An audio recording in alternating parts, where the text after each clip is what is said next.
எப்போவாவது யோசிச்சிருக்கீங்களா? என்னடா இது நம்மள யாருக்குமே பிடிக்க மாட்டேங்குது. ஒரு ஃபேமிலி ஃபங்க்ஷனுக்கு போனா கூட நம்மள யாரும் கேர் பண்ணிக்க மாட்டேங்கிறாங்க. எப்போ வந்தீங்கன்னு கூட கேட்க மாட்டேங்கிறாங்க. அவங்க நம்மள பார்த்து ஸ்மைல் பண்ணுறதுல தெரியுது. ரொம்ப ஃபேக்காக தான் இருக்குது. ஏதோ ஃப்ரெண்ட்ஸ்குள்ளே நம்ம ஒரு மீட்டிங் மாரி பண்ணுறாங்க. நம்மளும் போய் போலான்னு பார்த்தா நம்மள கூப்பிடவே மாட்டேங்கிறாங்க. ஆனா அவங்க எல்லாம் நல்லா ஜாலியா இருக்காங்க. நம்மள ஏன் அவாய்ட் பண்ணுறாங்க அப்படின்னு என்னைக்காவது ஒரு நாள் நீங்க வந்து உட்காந்து யோசிச்சிருக்கீங்களா? அந்த மாரி யோசிக்கிறீங்க அப்படின்னா, ஃபர்ஸ்ட்டு வந்து நம்ம மேல தான் வந்து ஒரு மிஸ்டேக் வந்து இருக்கும். அந்த மிஸ்டேக் என்னன்றத ஃபர்ஸ்ட் நம்ம வந்து புரிஞ்சுக்கணும். நம்ம வந்து நம்ம மேல வந்து இருக்கக்கூடிய அந்த மிஸ்டேக்க நம்ம என்னைக்குமே வந்து தேட மாட்டோம். அவ ஏன் நம்மள கூப்பிடல? அவ ஏன் நம்மட்ட பேசலன்னு சொல்லி மத்தவங்கள பத்தியே தான் யோசிச்சுட்டோமே தவிர்த்து, ஏன் அவங்க யாரும் நம்மகிட்ட பேசலன்றத நம்ம யோசிச்சிருக்கவே மாட்டோம். நான் வந்து ஒரு 2, 3 விஷயங்கள் வந்து சொல்றேன். அதில நீங்க ஏதாவது ஒண்ணு உங்களுக்குள்ள அந்த கேரக்டர் இருக்கான்றத செக் பண்ணுங்க. இல்ல நீங்க வந்து ரொம்ப பெர்ஃபெக்ட்டா இருக்கீங்க. ஆனாலும் யாரும் உங்ககிட்ட பேச மாட்டேங்கிறாங்க அப்படின்னா, அப்ப நீங்க சத்தியமா கேர் பண்ணவே பண்ணாதீங்க. உங்கள பொறுத்தவரைக்கும் நீங்க எல்லா விஷயத்துலயும் நல்லா இருக்கீங்க, கேர் பண்றீங்க. மத்தவங்களும் நல்லா கேர் பண்றீங்க. மத்த யாருக்கும் எல்லாம் ரெஸ்பெக்ட் பண்றீங்க. ஆனாலும் யாரும் உங்கள கேர் பண்ணல, உங்ககிட்ட பேசல அப்படின்னா, அவங்களுக்கு வந்து உங்க மேல பொறாம மட்டும் தான் இருந்திருக்கும். அதனால அத வந்து பெருசா எடுத்துக்காதீங்க. ஃபர்ஸ்ட்டு விஷயம் என்னென்னு பார்த்தீங்கன்னா, நம்மலேருந்தே ஆரம்பிக்கலாம். ஒரு சிலர் வந்து பார்த்தீங்கன்னா, பார்க்குறதுக்கே ரொம்ப ரகடா, ரொம்ப டெரர் பீஸ் மாரி இருப்பாங்க.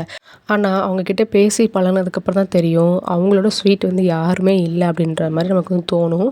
ஆனா வந்து அவங்களோட அப்பியரன்ஸ பார்க்கும்போது, இவங்க ஒரு ஒரு மாரி டெரரா இருப்பாங்க போல, மத்தவங்க யாருக்கும் ரெஸ்பெக்ட் குடுக்க மாட்டாங்க போல, அந்த மாரி வந்து தோணும். ஏன்னா, ஃபர்ஸ்ட்டு வந்து என்கிட்ட வந்து ஆரம்பிக்கிறேன். ஏன்னா, என்கிட்ட வந்து எல்லாரும் சொல்றது என்னன்னா, ஸ்டார்ட்டிங்கில உங்கள பார்க்குறப்பயே வந்து ஒரு மாரி வந்து திமிரு பிடிச்ச பொண்ணு மாரி வந்து இருக்கீங்க. ஆனா பேசுனா நல்லா பேசுறீங்க அப்படின்ற மாரி சொல்லுவாங்க. ஸோ இது யாருமே நம்மக்கிட்ட சொல்லாத வரைக்கும் பிரச்சனை இல்ல. ஆனா நம்மக்கிட்ட வந்து நல்லா பேசி பழகுனதுக்கப்புறம் இப்படி சொல்றாங்க அப்படின்னா, கண்டிப்பா நம்மள வந்து மாத்திக்கணும். ஃபேஸ வந்து அப்படி இறுக்கமா வச்சுக்கணும் அப்படின்னு சொல்லி பிளான் பண்ணி வச்சுக்கிறது கிடையாது. அது வந்து நம்மளோட நேச்சர் தான். ஒரு சிலர் வந்து நல்லா சிரிச்ச முகமா இருப்பாங்க. ஒரு சிலர் வந்து பார்த்தீங்கன்னா, என்ன மாரி ரகடா வந்து இருப்பாங்க. அது வந்து இயற்கை தான். பட் ஆனா மத்தவங்க சொன்னதுக்கப்புறம் ஒரு 10 பேர் இருக்க இடத்துக்கு நான் போறேன் அப்படின்னா, ஆட்டோமேட்டிக்கா நானாவே வந்து பார்த்தீங்கன்னா, மூஞ்ச வந்து சிரிச்ச மூஞ்சாவே வந்து வச்சுக்குவேன். மத்தவங்களுக்கு வந்து நம்ம ரகடா தெரியக்கூடாது. ஏன்னா, நம்ம சிரிச்ச மூஞ்சா இருந்தாலே வந்து ஆப்போசிட்ல உள்ள கேரக்டருக்கு வந்து நம்ம பார்த்தோனே பேசணும் அப்படின்றது வந்து ஆட்டோமேட்டிக்காவே தோண ஆரம்பிச்சுரும். ஸோ, அதனால அந்த விஷயத்த வந்து பார்த்தீங்கன்னா, நான் வந்து இப்போ மாத்திக்கிட்டேன்.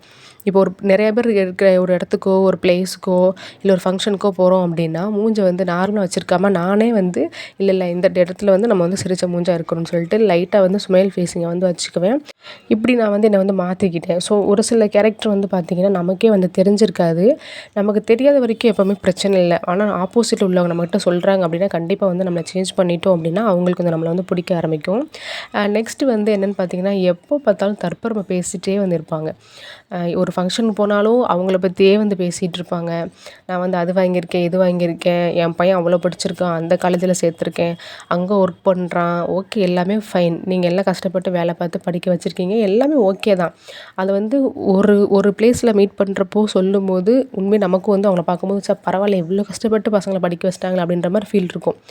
ஆனா, அது பார்க்குற இடத்துலலாம் வந்து நான் வீடு வாங்கிட்டேன், கார் வாங்கிட்டேன், பையன் அப்படி வேலை பார்க்குறான், அந்த இதுன்னு சொல்லும்போது, நம்ம கண்டிப்பா வந்து எப்ப பார்த்தாலும் இவன் தற்பெருமை பேசிட்டே வந்து இருப்பான். இவன்கிட்ட நம்ம எதுக்கு தேவையில்லாம மாட்டிக்கிறோம் அப்படின்ற மாரி தான் வந்து எல்லாருமே வந்து தப்பிச்சு ஓட தான் வந்து பார்ப்பாங்க. அந்த மாரி நீங்க கேரக்டரா இருக்கீங்க. அது வந்து உங்களுக்கு தெரியாத வரைக்கும் பிரச்சனை இல்ல. நீங்க வந்து நோட் பண்ணியிருக்கீங்க, உங்ககிட்ட யாராவது சொல்லியிருக்காங்க அப்படின்னா, கன்ஃபார்மா வந்து மாத்திக்கோங்க. ஏன்னா, இந்த தற்பெருமை பேசுறது வந்து ஒர்ஸ்ட்டான ஒரு ஒரு விஷயம் தான் நான் வந்து சொல்லுவேன். ஏன்னா, என்ன பொறுத்தவரைக்கும் இந்த காலகட்டத்த பொறுத்தவரைக்கும் காசு இருக்கு அப்படின்னா, யார்கிட்ட காசு இருக்கோ அது அவங்களுக்கு மட்டும் தான். எனக்கு வந்து யூஸ் ஆக போறது கிடையாது. என்கிட்ட எவ்வளோ இருந்தாலும் அது எனக்கு மட்டும் தான். உங்களுக்கு யூஸ் ஆக போறது கிடையாது. அதனால என்கிட்ட இருக்குன்னு உங்ககிட்ட சொல்றதுனாலயும் எந்த விதமான யூஸும் கிடையாது. அதேமாரி ஆப்போசிட் உள்ளவங்க நம்மள பத்தி பெருமை பேசும்போது கேட்கணுன்ற அவசியமும் கிடையாது. இந்த கான்செப்ட் புரிஞ்சுட்டாலே நம்ம வந்து இந்த மாரி நம்ம வந்து தற்பெருமை பேசவே மாட்டோம். அப்புறம் அடுத்த விஷயம் என்னன்னு பார்த்தீங்கன்னா, நம்ம ஒரு இடத்துக்கு போறோம் அப்படின்னா, வேணும்னே வந்து காலே வந்திருக்காது. இல்லன்னா இவங்களே வந்து ஆட்டோமேட்டிக்கா மத்தவங்க முன்னாடி சீன் போடணுன்றதுக்காகவே இந்த ஃபோன் போட்டு 1 மணி நேரம், 2 மணி நேரம் பேசிட்டு இருப்பாங்க. நம்ம என்னைக்கோ ஒரு 6 மாசத்துக்கு அப்புறமோ, இல்ல ஏதோ ஒரு ஃபங்ஷன்ல வந்து மீட் பண்ணியிருப்போம். எல்லாரும் நல்லா ஃபேமிலியா இருக்கணும், நல்லா சேர்ந்து நல்லா ஒண்ணா பேசணும், சிரிக்கணும். இன்னும் ஒரு 6 மாசத்துக்குங்கிறப்போ நெறைய விஷயங்கள் நடந்திருக்கும். எல்லாத்தையும் ஷேர் பண்ணணும் அப்படின்னு எல்லாருக்கும் ஆசை வந்திருக்கும். அந்த இடத்துல வந்து நீங்க வந்து கெத்து காட்டணும், சீன் போடணுன்றதுக்காக வேணும்னே வந்து மொபைல் யூஸ் பண்ணிட்டே வந்து இருக்கிறது. அவங்க எல்லாம் பேசுகிறதெல்லாம் காது கொடுத்து கேட்காத மாதிரி ஆக்ட் பண்ணுறது, அப்புறம் அவங்களுக்கு ரெஸ்பெக்ட் பண்ணுறது கிடையாது. இந்த மாதிரி இருந்துச்சு அப்படின்னா கண்டிப்பாக வந்து அடுத்த ஒரு ஃபங்க்ஷனில் பார்க்கும்போது இவன் எப்போ பார்த்தாலும் ஃபோன் தான் பேசிகிட்டு இருப்பான், இவளையே இந்த ஃபங்க்ஷன் கூப்பிடணும், இவ கூட போகிறதுக்கு போகாமலே இருந்தில்ல அப்படின்ற மாதிரி தான் நமக்குலாம் வந்து தோணும். இப்போ வந்து ஃபேமிலியாக இருக்கோம், ஜாலியாக இருக்கோம் அப்படிங்கிறப்போ இந்த ஃபோன் வந்து மைண்டுக்குள்ளே வரவே வந்து வராது. அந்த இடத்துல வந்து நீங்கள் தனியாக அந்த மாதிரி பண்ணுறீங்க அப்படின்னா நீங்கள் தான் வந்து ஃபேமிலி கூட வந்து மிங்கிள் ஆகலைன்னு அர்த்தம். ஸோ அதனால் வந்து முடிஞ்ச அளவுக்கு ஃபேமிலி ஃபங்க்ஷன்லேயோ இல்லை ஃப்ரெண்ட்ஸ் கூடயோ வெளியில் போகிறீங்க அப்படின்னா முடிஞ்ச அளவுக்கு ஃபோனை வந்து அவாய்ட் பண்ணிடுங்க. ஏதோ ஒரு அர்ஜென்ட் கால் வருது அப்படின்ற பட்சத்துக்கு நம்ம பேசலாமே தவிர்த்து, நம்ம எல்லார் முன்னாடியும் ஒரு கால் வந்துருச்சு அவங்களாம் அப்போ வெட்டி நம்ம மட்டும் தான் பிஸின்ற மாதிரி நீங்கள் வந்து பில்டப் கொண்டு கொடுக்கக்கூடாது.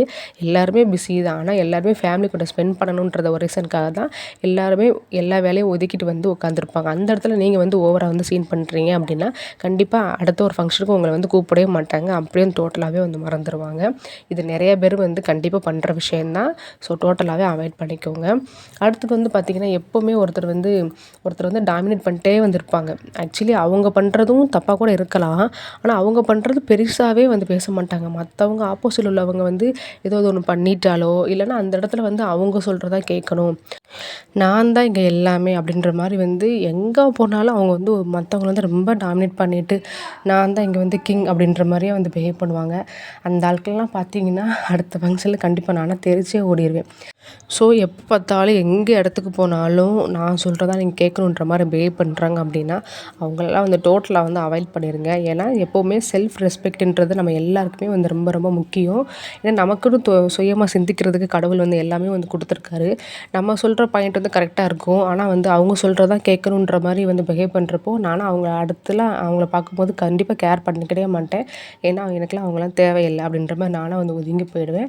ஸோ அந்த மாதிரி ஆட்கள்கிட்ட வந்து ஒதுங்கிடுங்க. அந்த மாதிரி சப்போஸ் நீங்கள் இருக்கீங்க அப்படின்னா கண்டிப்பாக வந்து மாற்றிக்கோங்க. இது வந்து மற்றவங்களை இந்த கிரிட்டிசைஸ் பண்ணுறது, டாமினேட் பண்ணுறதெல்லாம் வந்து சத்தியமாக வந்து ஏற்றுக்கவே வந்து முடியாது. ஒருத்தங்க ஒரு சில என்றைக்கோ ஒரு நாள் தெரியாமல் ஒரு தப்பு பண்ணியிருக்கலாம், ஆனால் எப்போ பார்த்தாலும் நீ தப்பு பண்ணிட்டேன்னு அவங்கள வந்து கிரிட்டிசிசம் நம்ம பண்ணிகிட்டே இருக்கும்போது ஆட்டோமேட்டிக்காகவே வந்து உங்கள் மேலே உள்ள ரெஸ்பெக்ட் வந்து குறைஞ்சிரும். ஏன்னா ஒருத்தவங்க பண்ணிட்டாங்கன்றதுக்காக திரும்ப அவங்கள வந்து நீ பண்ணிட்டேன்றதை சொல்லும்போது என்னைக்காவது ஒரு நாள் வந்து அப்படியே நம்மளே வந்து போயான்ட்டு உங்ககிட்ட போய் மாட்டிட்டேன் பாருன்ற மாதிரி தான் வந்து இருக்கும். ஸோ அதனால் வந்து ஒருத்தன் தப்பு பண்ணிட்டாங்க அப்படின்னா அவங்கள வந்து கிரிட்டிசிசம் பண்ணிகிட்டே வந்து இருக்காதீங்க. அவங்களுக்கு ஒரு சான்ஸ் வந்து கொடுத்து பாருங்கள். அடுத்ததாக வந்து ரொம்ப முக்கியமான ஒரு கேரக்டர், நான் வந்து ஓப்பன் டைப்பா. ஸோ என் மனசில் என்ன பட்டாலும் நான் வந்து பேசிடுவேன். அதெல்லாம் வந்து எனக்கு மனசில் எதுவுமே வச்சுக்க தெரியாது, டக்குன்னு பேசிடணும். அப்போ தான் எனக்கு மனசே நிம்மதியாக இருக்குன்னு சொல்லுவாங்க. உங்கள் மனசு நிம்மதியாக இருக்கும், ஆனால் ஆப்போசிட்டில் உங்கள் மனசு நிம்மதியாக இருக்குமா? அதை நீங்கள் என்றைக்காவது ஒரு திங்க் பண்ணி பார்த்துருக்கீங்களா? ஓப்பன் டைப்பாக இருக்கிறது தப்பே இல்லைங்க. ஒருத்தவங்க வந்து தப்பாக பிஹேவ் பண்ணிட்டாங்க அப்படிங்கிற போது நம்ம அவங்ககிட்ட நம்ம வந்து ஓப்பன் டைப்பாக மனசில் என்ன இருக்கோ வந்து சொல்லலாம்.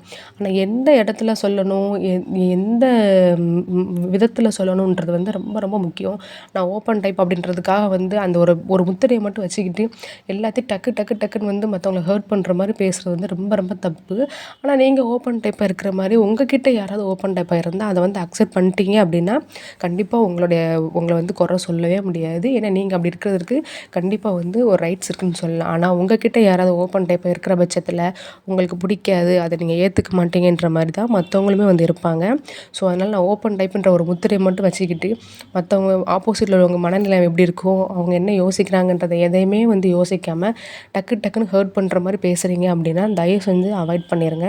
ஏன்னா வந்து எல்லா டைம்லையுமே வந்து ஆப்போசிட் உள்ளவங்க வந்து பொறுமையாக வந்து கேட்டுட்ருப்பாங்கன்னு சொல்ல முடியாது இல்லையா? ஸோ அதனால தான் இப்போ நான் சொன்ன இந்த ஒரு 4 விஷயத்தில் இந்த 4 கேரக்டரில் யாராவது இருக்கீங்க அப்படின்னா நீங்கள் வந்து சேஞ்ச் பண்ணிக்கோங்க.